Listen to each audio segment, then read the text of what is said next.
Well, great. Well, thanks for the introduction.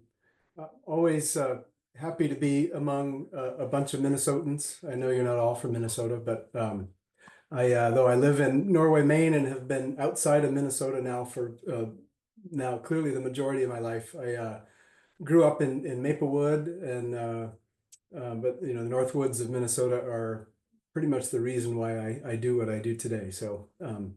And Katie and I started crossing paths almost at the beginning of Dovetail, working on forest certification issues with small landowners, mostly going back almost 20 years. I hate to say that, but 20 years.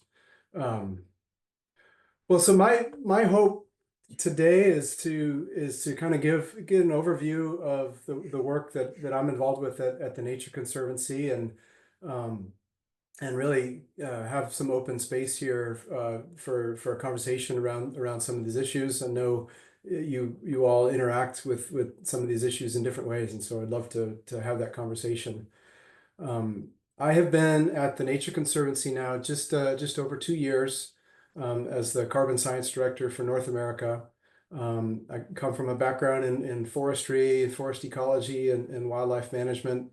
I've worked in an academic research setting, worked with a bunch of different nonprofits, have worked with Forest Stewardship Council certification in many different ways over the years, and so have long been interested in what are the levers that we can pull to change landowner behavior and really enhance the values that we expect and want out of forests. So my team at the Nature Conservancy, so I have a counterpart who is the carbon market director. His name's Kevin Mataford, and he and I sort of split duties where I'm more on the science side of things, and Kevin engages more on the transactional side of carbon markets, so dealing with buyers and the broader kind of standard setting marketplace and in that kind of in that world.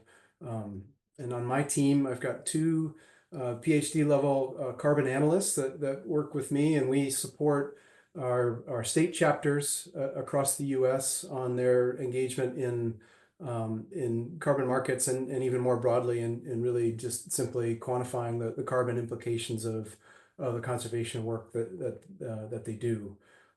We also support Nature United in Canada, which is TNC's Canadian affiliate that operates across Canada. Most of the carbon work that they're engaged in is in British Columbia at the moment.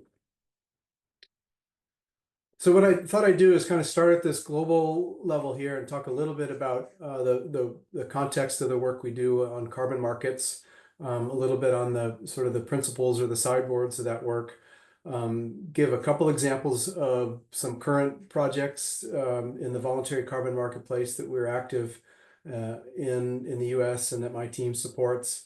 And then I'd like to sort of hit on four broad topics that I'm sure folks will have some thoughts on, and I just we'll share kind of really some of the current issues, I guess, and how what we're doing to move some of these conversations along, and hopefully we can either in the moment as I'm talking about these topics, we can have those discussions or make sure that we've got time at the end. So big picture, the Nature Conservancy is a global organization and has some pretty ambitious plans and objectives around climate in particular, and this number of 3 gigatons of carbon dioxide equivalent avoided or sequestered is a bit hard to comprehend if you think about it more in terms of annually. So that's about 3 billion metric tons of CO2e, which is still pretty hard to wrap your head around in terms of what that means. And the little goals in context box there, you can start to understand what that means in terms of taking 650 million cars off the road every year. But really where this starts to come into practice is around the idea of natural climate solutions and the role that nature plays in getting us towards these climate goals. And so we focus on 8 different pathways that are under the bins of protect, manage, and restore. So these are the kind of typical conservation activities that we've probably all been engaged in different ways over the years. So protecting forests and wetlands and grasslands, better managing timberlands, croplands, and trying to restore forest cover where it's appropriate and restore wetlands as well. Now, I always like to take a step backwards here just to make sure that we're all on the same page in terms of what natural climate solutions really means. And at its core, it comes down to photosynthesis. So what we're talking about is using this process of taking CO2, carbon dioxide out of the atmosphere, and moving it into natural systems, into plants and soils, and sort of leveraging the kind of deliberate human actions that support this work and make sure that nature is supported in helping us achieve these objectives. And so this can look like things that we already do, planting trees or managing forests in a way that include these long-term carbon objectives as part of a suite of other objectives. Now, in the US, we focus on these pathways that I mentioned here, and you can see this work from Joe Fargione, who's with TNC in our North America region, but based there in the Twin Cities. That reforestation and natural forest management come out as having lots of potential in terms of support as a natural climate solution. And so much of the work that I'm involved with is really revolves around the natural forest management side of things, and more these days focused on reforestation. But my team also does some support around grassland conservation, and a little bit on the peatland side of things. And so we've developed some sideboards around how we engage in applying natural climate solutions. And so many of you that work in certification already are familiar with some of these kind of criteria and indicator type framework here, but maybe not obvious or clear is that really these do need to be nature-based and sustainable. And so that means the food and wood and fiber and these things can't compromise our other needs in terms of human benefits from nature. And then also criteria around demonstrating that the activities are truly additional. I'll talk about that a bit more in a bit.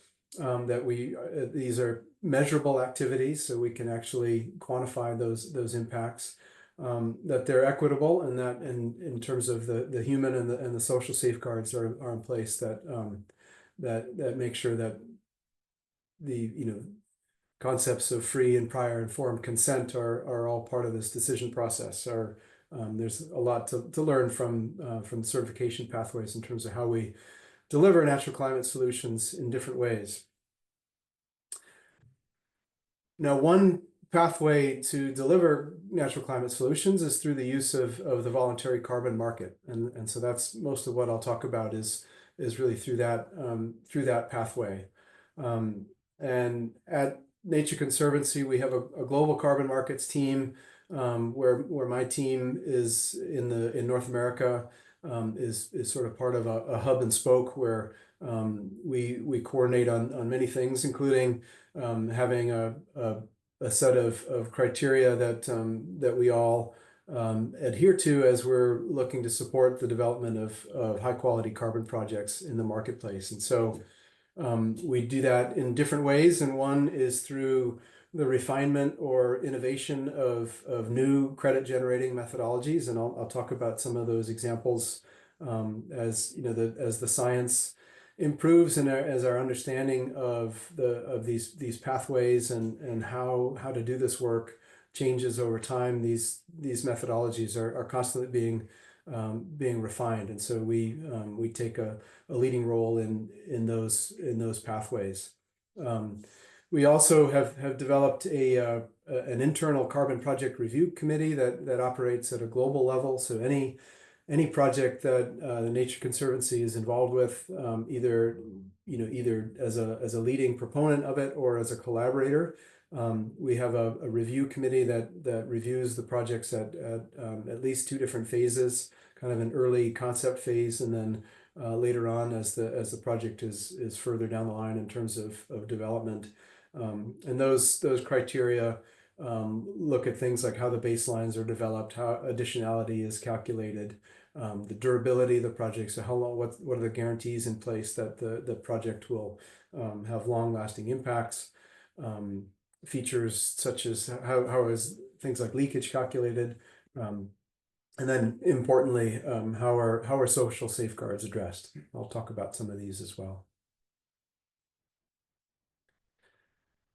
So one of these projects that some of you may be aware of is our collaboration with the American Forest Foundation, and we've over the last several years have developed what's called the Family Forest Carbon Program, and so trying to tackle actually some of the same issues that Katie and I worked on together years ago with family forest certification. Some of those same issues really are at the core of smaller landowners getting access to the carbon marketplace. There are issues of scale and capacity, and so this program with the American Forest Foundation really tries to get at that by aggregating landowners under one big project.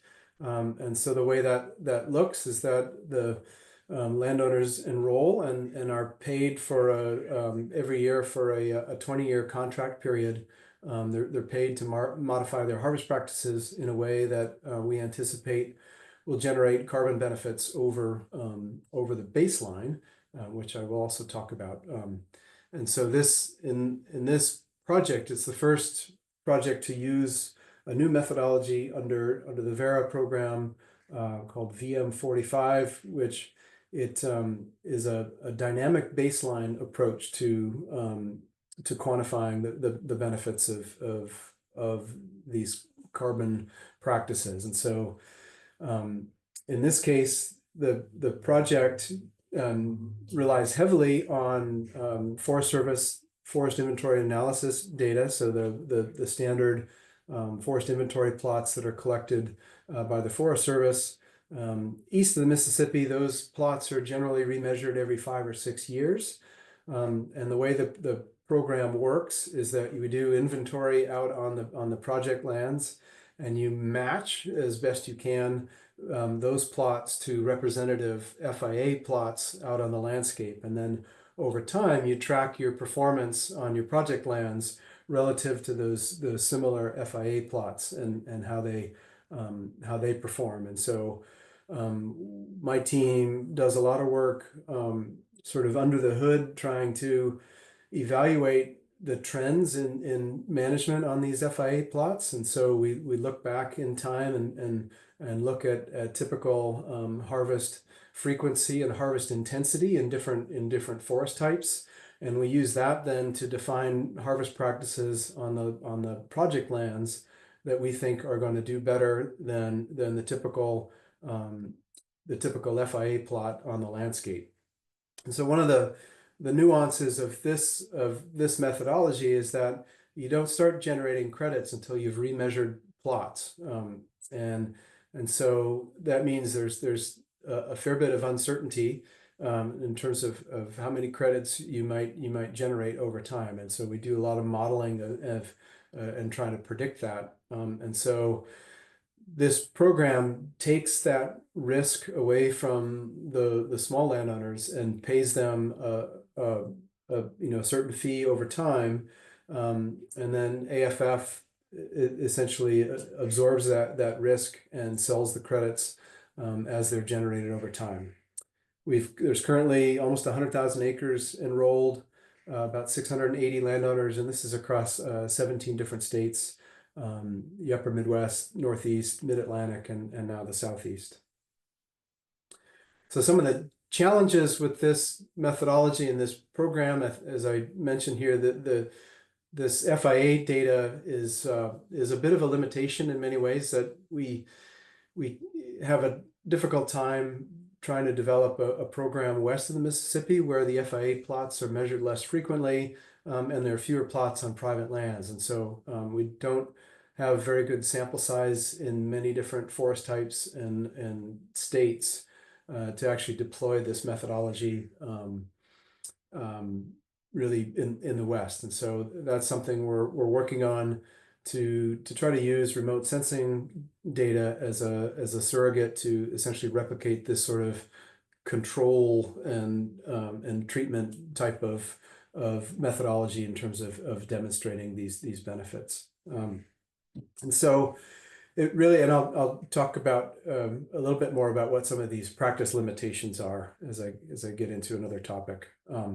But the other big thing in terms of deploying this more broadly is this uncertainty of future credit generation using this approach. And so we are right now actually working with the Bois Forte Band of Chippewa up in northern Minnesota and the National Indian Carbon Coalition and Terra Carbon to try to do this methodology on about 28,000 acres up there that the tribe has acquired from potlatch. And so it's to do the math and to do the projections is challenging in this landscape here, and we're in the early stages of doing that right now. We've finished the inventory work, and right now we're working with the tribe to help them develop a management plan on this property.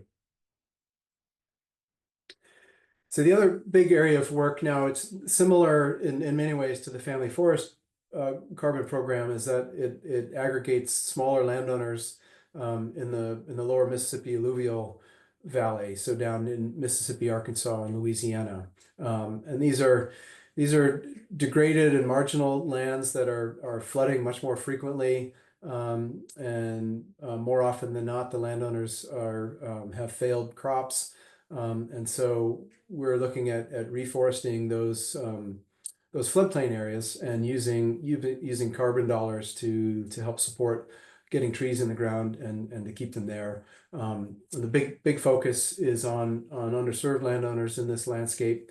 We've this past fall planted a couple sites with the objective of getting about 3,600 acres by the end of this year, and trying to scale up this project. So some of these challenges, and as many of you might know if you're working in this reforestation world, that carbon dollars don't necessarily cover all the costs associated with these activities, and so we're wrestling with funding models that blend a bunch of different things. It might be cost share dollars, it might be some philanthropy, and then the carbon revenue to do that. And so this in areas in the Mississippi floodplain, it's where trees grow a little faster. It feels a bit more achievable than trying to do these kinds of projects in the north here. And so we're doing a lot of modeling, trying to figure out where and what are the rates of accumulation and what are the carbon prices that have to be in place to make these projects viable. And one other nuance that we've discovered that is a real burden on these projects is that there's this idea of leakage associated with these projects. So in this case, you're planting trees where there was food being grown, and so within the methodologies there are different ways to calculate the carbon implications of that leakage. That you've now taken this land out of production, a certain amount of it might be taken up somewhere else. And so there are some assumptions about how that happens. This particular methodology under Vera actually makes an assumption that forests are going to be cleared to plant new lands, and so that has a significant impact in terms of what that leakage implication looks like. If you're assuming that trees are going to fall in order to plant trees here, that ends up being a higher volume of credits that you then have to deduct from what you can sell.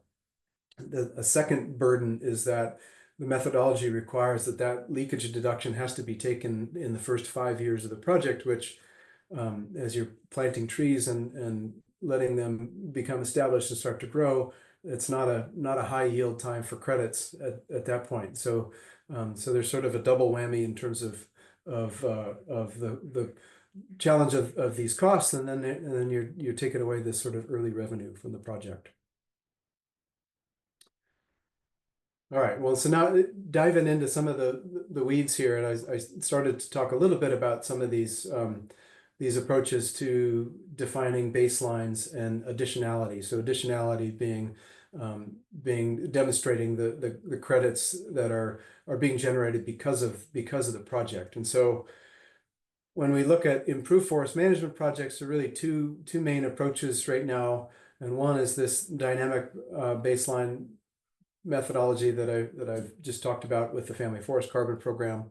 And the other is more of a static or project-based baseline that you may be more familiar with the American Carbon Registry, the ACR, their IFM approaches, which is now version 2.1. And so some of the contrasts here where under the ACR on the right, where you have this model baseline at your project level, and you make some assumptions about what would have happened in the absence of that of your carbon project. And so what that essentially does in the earlier version of this methodology, it emphasized the idea that that a landowner would want to maximize the net present value of timber harvesting for the long term.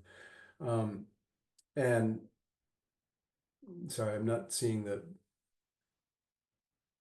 chat there if people have questions. So I'll hit those as we go.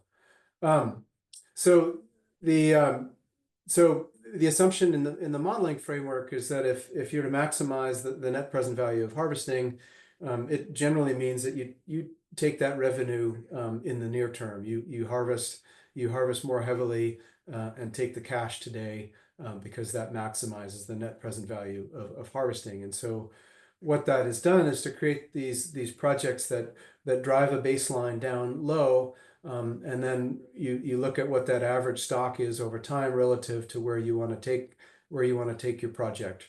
And so looking for the pointer here. Oops. Go back. So what that does is that generates a sort of a pulse of credits that can be sold right out of the gate, and that's very appealing for sellers of carbon, because you've got all these costs to develop the project, and you can generate revenue right away because you're making this modeled assumption that the baseline is lower, and so that's appealing in many ways, that it's more financially attractive.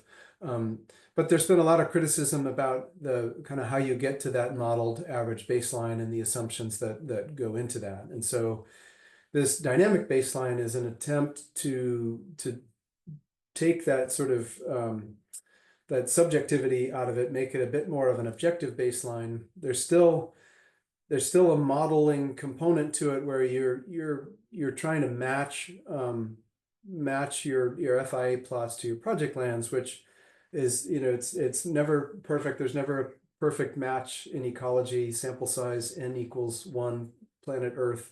There's never a way to match these sites perfectly, and then you still can't get into the heads of the landowners to really say for certain what they would have done in the absence of that carbon project. But regardless, it's an attempt to kind of create this objective baseline that you can measure your progress against. The big financial downside is this lag between the establishment of the project and when credits get generated. And so that's something we're trying to navigate in the marketplace in terms of the expectations of landowners and the expectation of the marketplace as well, where there's with this modeled baseline, there's at least some level of certainty of how many credits are going to be generated over time, versus this baseline approach where you have to remeasure and look at it every 4 or 5 years and generate credits as they come along. I'll come back. I think just in the interest of time, I'll come back to the chat uh, text here. And so one of the other challenging things that in the last 2 years that I've been running into here at the Nature Conservancy is this sort of disconnect that between long-term conservation and restoration objectives, and really the role of carbon markets. There's these methodologies really focus on the near-term generation of credits, which, really when it comes to improved forest management, you're limited in terms of your tools. It really comes down to reducing the frequency of harvest or reducing the intensity of harvest.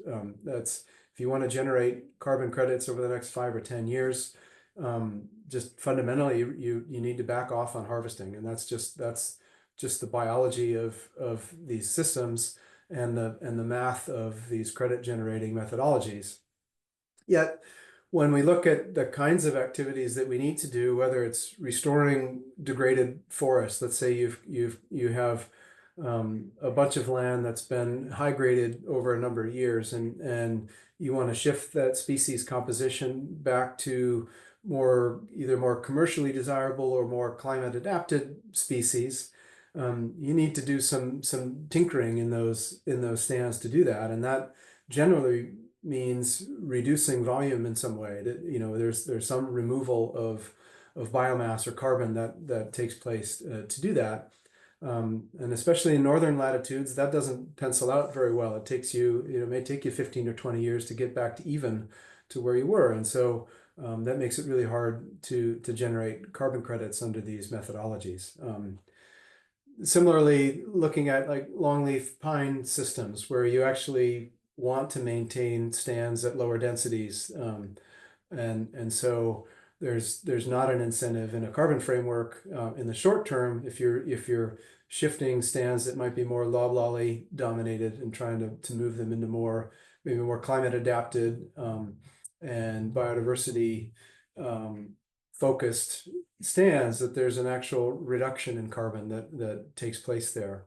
And there may be longer term benefits in terms of growing larger, older trees, being more resilient or resistant to high severity fires.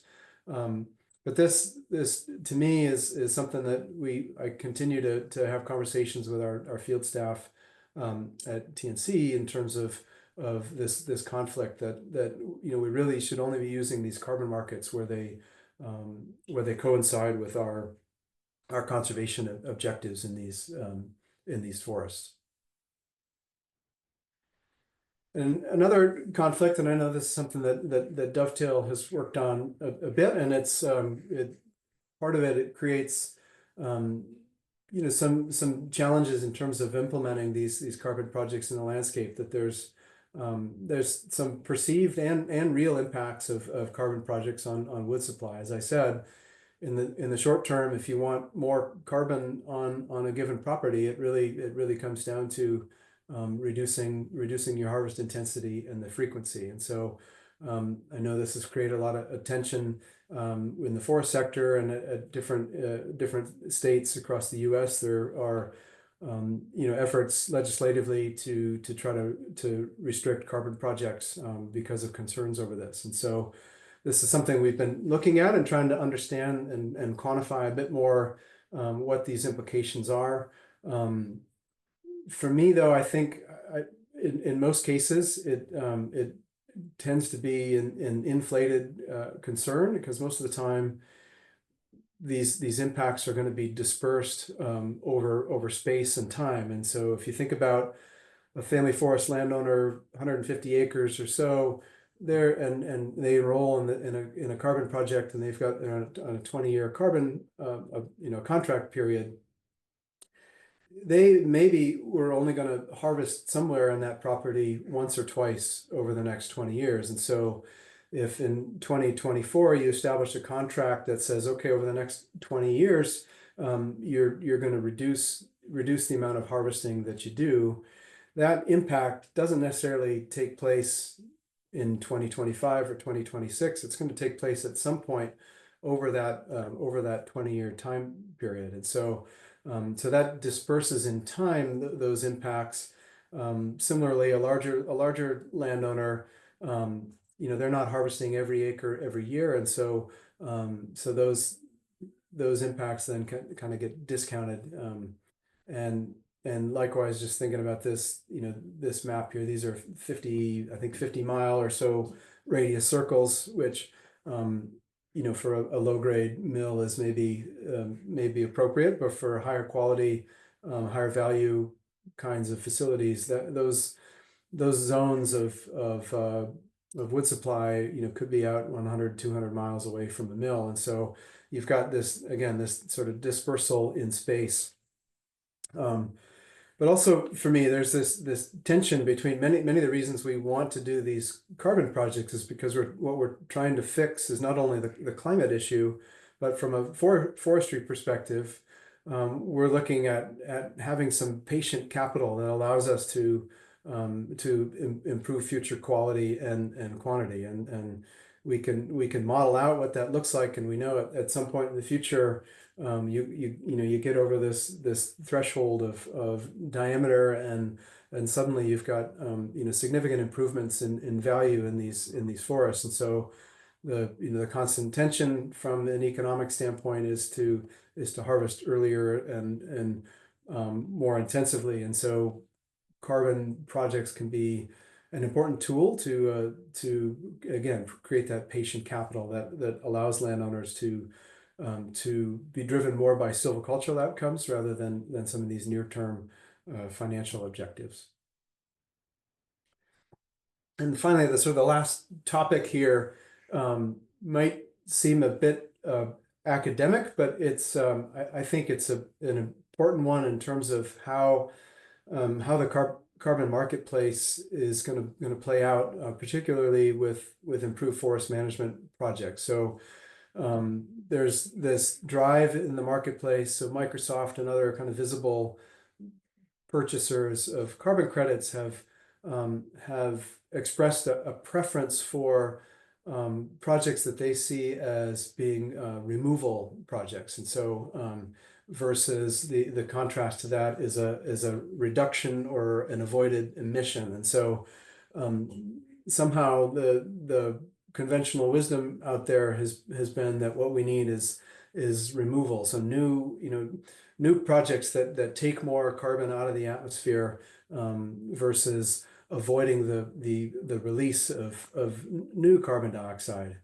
When in reality, to the atmosphere, it's the same outcome. Whether we're planting trees and trying to remove more carbon, or trying to prevent the loss of carbon from forests, the net impact to the atmosphere is the same thing.